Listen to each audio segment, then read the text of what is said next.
जब son of मल्ला राजनीति कर सकते हैं, सन ऑफ मांझी कर सकते हैं, सन ऑफ यादव कर सकते हैं, सन ऑफ कुर्मी कर सकते हैं, सन ऑफ कोरी कर सकते हैं, तो son of Seemanchal, son of मुसलमान, सन ऑफ मिथिलांचल भी कर। बीजेपी के खिलाफ अगर सबसे ज्यादा कोई मर्द मुजाहिद बोलता है उसका नाम बैरिस्टर असदुद्दीन ओवैसी साहब। क़यामत के सुबह तक मेरे से बीजेपी का डिफरेंस रहेगा। क़यामत के मायावती भी रही है बीजेपी के साथ, तृणमूल कांग्रेस भी रहा है बीजेपी के साथ। लालू जी ने अपनी सरकार पहली बार बनाई है 34 एमएलए का समर्थन लेके, वो बीजेपी के एमएलए के साथ। नीतीश कुमार जिंदगी अपना अभी आखिरी फेज पर है, राजनीतिक संन्यास लेने पर है, तो जिंदगी भर बीजेपी के साथ ही रहे, वो हमको बोलेंगे। आज एनसीपी में जो प्रफुल्ल पटेल पहला मीटिंग में पटना में आते हैं, दूसरा मीटिंग बीजेपी में रहते हैं, वो हमको बोलेंगे। जो अखिलेश यादव मुसलमानों के मुद्दे पर एक लफ्ज आज तक नहीं है आदमी बोलता है, वो हमको बोलेंगे।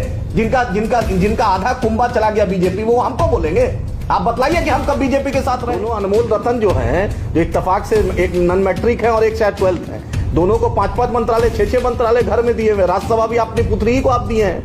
आप पत्नी ही आपकी विधान परिषद में लीडर रहेंगी, आप रहिएगा सब कुछ। 4 पेंशन तो ले ही रहे, लोकसभा, राज्यसभा, विधानसभा, विधान परिषद। और जेपी आंदोलन का भी पेंशन दे रहे, तो लालू जी को तो दिल बड़ा करना पड़ेगा। जो वेटनरी कॉलेज का चपरासी क्वार्टर तो याद होना ना चाहिए, उसमें भी किस लोगों ने मदद किया। आज कोई नहीं दिखता। आज गफूर साहब की फैमिली नहीं दिख रही है, शहाबुद्दीन साहब की फैमिली नहीं दिख रही है, अनवारुल हक साहब की फैमिली नहीं दिखती है, तस्लीम साहब की फैमिली नहीं दिखती, सिर्फ दिखता है लालू जी। पहले आपके दोनों साहब, साला साहब ने सत्ता चलाया, आज दोनों बेटा साहब चला रहे। बताइए हिस्सेदारी भी आप परदेसी यादव को रखे हुए हैं। कोई बिहार का यादव आपको नहीं दिख रहा है क्या?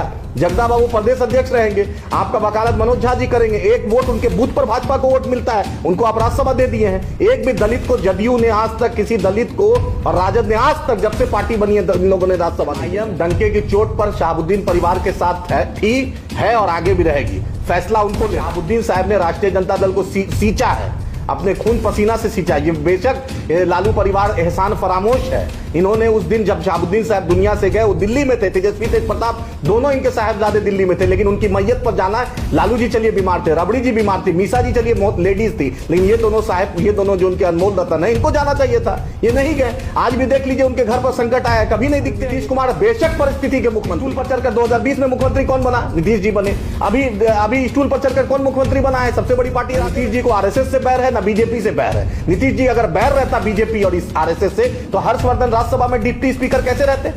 आप शरद यादव जी, उनको किडनी डायलिसिस में था, उस आदमी की राज्यसभा सदस्यता खत्म कराने के लिए नीतीश जी ने सुप्रीम कोर्ट तक का दरवाजा खटखटाया और सदस्यता उस बुजुर्ग आदमी का ले लिया। घर तक खाली करना पड़ा, दुनिया से भी वो आदमी चले गए। लेकिन हर्षवर्धन अभी इनके जो बैठे हुए हैं डिप्टी स्पीकर बनकर, और नीतीश जी बी टीम एमआईएम को बोलते हैं। अरे आपकी तो जिंदगी की शुरुआत भाजपा के साथ हुई है। आपने जब गोधरा जल रहा था तो नीतीश जी अटल कैबिनेट में थे, मोदी जी को प्रधानमंत्री पहला बार बोलने वाला शख्स नीतीश कुमार है। 24 के बाद नीतीश जी का अस्तित्व नहीं रहेगा।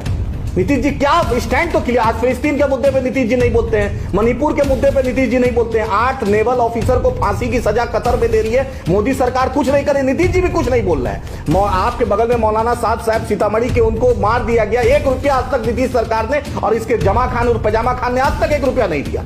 उसके बाद इसी तरह जो एक गोली मारा ट्रेन में, वो भी बीजेपी का रहने वाला था, उसको आज तक बिहार सरकार ने 1 रुपया नहीं दिया। और ये मुसलमानों का हमदर्द बनती है। रमजान में टोपी लगाने से और गमछा लगाने से और मुशायरा कराने से क्या मुसलमानों की हिस्सेदारी मिलेगी? आप हिस्सेदारी कहां दे रहे हैं? माइनॉरिटी बजट क्या है? तेलंगाना पूरे भारत में सबसे छोटा राज्य में से आता है। तेलंगाना में माइनॉरिटी का बजट 2200 करोड़ रुपया है और बिहार में 600 करोड़ रुपया। ऐसा नहीं कि सिर्फ मुसलमानों की बात करती है, एमआईएम सबकी करती है। हाँ, मुसलमानों की इसलिए करती है कि मुसलमानों की स्थिति बद से बदतर है। आप आजादी के वक्त 40% नौकरी में थे, आज मुसलमान कम्युनिटी से 1.5-2% सिर्फ नौकरी में है, तो हिस्सेदारी तो बोलेंगे। जो हमारे जिला अध्यक्ष है और प्रदेश सचिव है कलाम साहब, और जिला अध्यक्ष और पूरी जो दरभंगा की यूनिट है, कार्यक्रम रखी है मलिकपुर में, तो उसी के उसमें आए हैं। और दरभंगा तो क्योंकि सीमांचल और मिथिलांचल की एक अलग रगबत है, और इंशाअल्लाह ताला मजलिस इत्तेहादुल मुस्लिमीन बहुत ही मजबूती से दरभंगा हो, मधुबनी हो, समस्तीपुर, सीतामढ़ी, ये जो चारों ज़िला आपका है, इसमें काम कर रही है। और आपने देखा भी कि कलाम साहब जब से आए हैं तब से पार्टी को मजबूती भी मिली है और मुखलिस है, इनकी टीम भी मुखलिस है। और इन्होंने दूसरी सेकुलर जमात में काम किया है और वहाँ का तजुर्बा और यहाँ का तजुर्बा इनको बेहतर पता है। और अभी हैदराबाद से भी बैरिस्टर असदुद्दीन ओवैसी साहब से भी पूरी बिहार की युवा इकाई मिली थी और दरभंगा की भी टीम कलाम साहब के साथ गई थी। अभी दरभंगा में से चुनावी माहौल पूरी तरह से गर्म है, कई लोग अपनी अपनी दावेदारी कर रहे हैं, तो एमआईएम इसमें कहाँ है? देखिए, हम भी पॉलिटिकल पार्टी है, हम कोई एनजीओ तो है नहीं। जैसे इलेक्शन कमीशन ऑफ इंडिया में दूसरी पार्टी रजिस्टर्ड है, उसे एमआईएम भी रजिस्टर्ड। हम भी चुनाव लड़ेंगे, क्योंकि लालू जी कहते थे जिसकी जितनी भागीदारी उसकी उतनी हिस्सेदारी। तो आज जो जातीय जनगणना में सब कुछ एज क्लियर एज क्रिस्टल है। अब बतलाइए कि चपरासी क्वार्टर से शीश महल किसने पहुंचा दिया। अब आप मुसलमानों की हिस्सेदारी की बात आई है तो उनको भी देना पड़ेगा, दलितों की हिस्सेदारी की बात आई उनको भी देना पड़ेगा, हर वो तबकात को हिस्सा देना पड़ेगा कि आप आज जातीय जनगणना का आपका यही उद्देश्य था। आज बिहार में राइन बिरादरी है, बिहार में सुरजापुरी है, कुलैया है, सेखड़ा है और क्या कहते हैं अंसारी बिरादरी। आप देख लीजिए मंत्रालय में 20% आबादी रखने वाला आदमी सिर्फ 5 मंत्रालय रखा हुआ है। अब 12-14% में 13 मंत्रालय, स्पीकर भी आप ही बन जाते हैं, हर मलाई आप ही खा रहे हैं, एक आदमी 5-5 मंत्रालय रखे हुए हैं। इसी से सर एक सवाल जुड़ा हुआ है कि क्या आप लोग इसको इम्प्लीमेंट सही ढंग से हो जाती है जनगणना, इसको लेकर एमआईएम बिहार में कुछ प्रदर्शन करेगी? क्योंकि चुनाव में देखना होगा कि कितनी सीटें जो तथाकथित सेक्युलर पार्टियां हैं वो अपने उम्मीदवारों को उतारती हैं। हमने अभी मुख्यमंत्री ने ऑल पार्टी मीटिंग का बुलाया था नीतीश जी ने, उसमें अख्तरुल इमान साहब ने कहा कि 27% ओबीसी कोटा है उसमें आप माइनॉरिटी कम्युनिटी का सब कोटा दे दीजिए। अभी 2-3% में मामला सलट जाता है, जैसे तमिलनाडु में, केरल में, तेलंगाना में, माइनॉरिटी आंध्रा में सब कोटा है, उसी तरह आप सब कोटा दे दीजिए।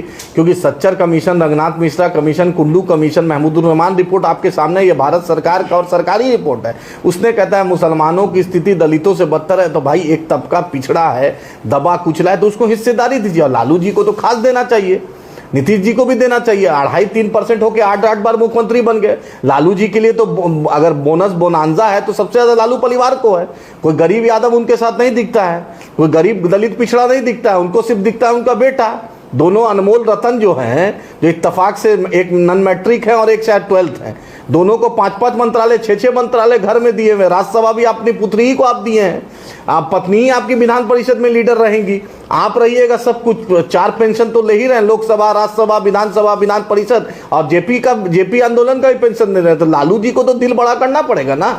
वो जो वेटनरी कॉलेज का चपरासी क्वार्टर तो याद होना ना चाहिए, उसमें भी किस लोगों ने मदद किया। आज कोई नहीं दिखता, आज गफूर साहब की फैमिली नहीं दिख रही है, शहाबुद्दीन साहब की फैमिली नहीं दिख रही है, अनवारुल हक साहब की फैमिली नहीं दिखती है, तस्लीम साहब की फैमिली नहीं दिखती, सिर्फ दिखता है लालू जी।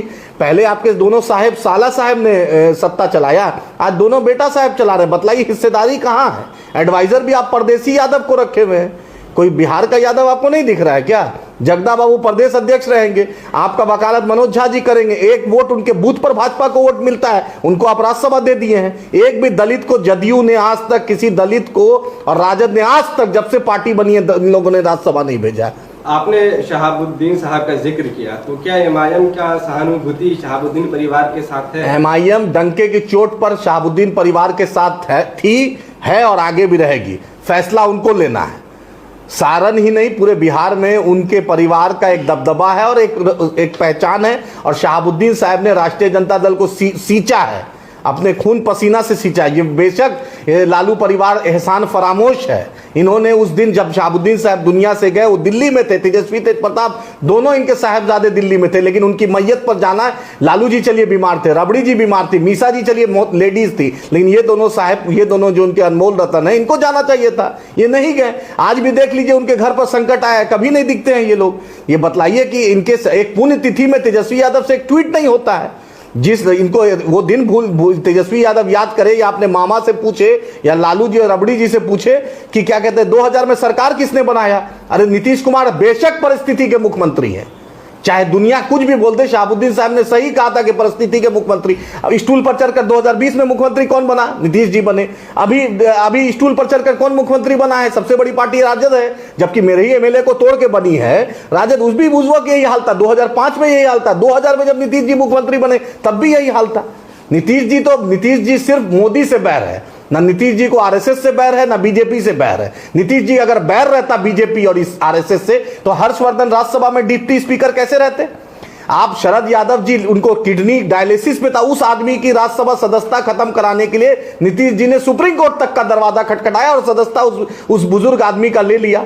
घर तक खाली करना पड़ा, दुनिया से भी वो आदमी चले गए। लेकिन हर्षवर्धन अभी इनके जो बैठे हुए हैं डिप्टी स्पीकर बनकर, और नीतीश जी बी टीम एमआईएम को बोलते हैं। अरे आपकी तो जिंदगी की शुरुआत भाजपा के साथ हुई है। आपने जब गोधरा जल रहा था तो नीतीश जी अटल कैबिनेट में थे। मोदी जी को प्रधानमंत्री पहला बार बोलने वाला शख्स नीतीश कुमार है। असदुद्दीन ओवैसी की क्या कुछ बातें हुई हैं ना साहब से? नहीं, देखिए बाजाब्ते प्रदेश अध्यक्ष अख्तरुल इमान साहब लगातार टच में हैं और हमारे जो ऑब्जर्वर है वो टच में, हम लोग लगातार टच में हैं। अगर वो आते हैं तो हम उनका इस्तकबाल करेंगे। हर वो लोग का, सुन लीजिए, ये सिर्फ शहाबुद्दीन परिवार का ही नहीं, हर वो लोग जो राजद, जदयू, कांग्रेस में ठगा महसूस कर रहा है, या मुस्लिम लीडरशिप में, या किस पिछड़ा, अति पिछड़ा, या इवन स्वर्ण जात में, अगर आपको लगता है, अगर आपके साथ आपने 10 साल, 20 साल, 18 साल, 25 साल आपने दे दिया, आपको कुछ नहीं मिला, क्योंकि वहां पर संजय झा जी का स्कोप है। जिनका कोई वोट नहीं है इस महागठबंधन को, उनका स्कोप है। वहां पर संजय झा जी कल तक भाजपा में थे, नीतीश, अरुण जेटली जी ने भेजा यहां पर, ये देश जानता है। आप देख, इसमें छुपी भी बात है। ये नीतीश जी 24 के बाद, ये तो प्रशांत किशोर साहब ने बहुत अच्छी बात कही, 2024 के बाद नीतीश जी का अस्तित्व नहीं रहेगा। नीतीश जी क्या स्टैंड तो क्लियर, आज फिलिस्तीन के मुद्दे पे नीतीश जी नहीं बोलते हैं, मणिपुर के मुद्दे पे नीतीश जी नहीं बोलते हैं, 8 नेवल ऑफिसर को फांसी की सजा कतर में दे रही है मोदी सरकार, कुछ नहीं करे, नीतीश जी भी कुछ नहीं बोल रहे हैं। आपके बगल में मौलाना साद साहब सीतामढ़ी के, उनको मार दिया गया, 1 रुपया आज तक नीतीश सरकार ने, और इसके जमा खान और पैजामा खान ने आज तक 1 रुपया नहीं दिया। उसके बाद इसी तरह जो एक गोली मारा ट्रेन में, वो भी बिस्पी का रहने वाला था, उसको आज तक बिहार सरकार ने 1 रुपया नहीं दिया। और ये मुसलमानों का हमदर्द बनती है, रमजान में टोपी लगाने से और गमछा